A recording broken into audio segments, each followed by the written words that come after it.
ஊழியர்கள் எல்லாருமே ஓவர் ஒர்க்லோடால் இரவு பகலாக உழைச்சிட்ருக்காங்க. இது ஒரு பக்கம். மதுரையில் நடந்த ஒரு பெரிய தீ விபத்துக்கு நாம் பதில் சொல்லி ஆகணும்.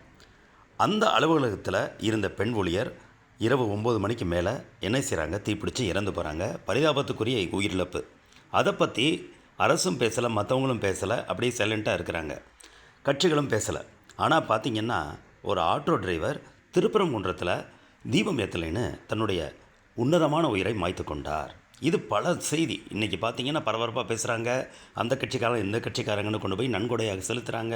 அரசு வேலை வேணும், அதுவும் கோடிக்கணக்காக வேணும், இப்படிலாம் என்ன செய்கிறாங்க, பரிதாபப்படுறாங்க. தற்கொலைங்கிறதே சட்டத்துக்கு புறமானது தானே, அதுக்கு காம்பன்சேஷன் ஏன்? சரி, விருப்பப்பட்டு தானே உயிரை மாய்த்து கொண்டார், விட்டுற வேண்டியதானே. இந்து முன்னணி உட்பட பல அமைப்பினர் என்ன பண்ணுறாங்க, காம்பன்சேஷனை கொடுக்க இது என்ன ஆகும்னா ஒரு தவறான முன்னுதாரணம் ஆகும். மொத்தத்தில் பார்த்திங்கன்னா பொதுமக்கள் தான் எதிர்ப்பு தர வேண்டும்.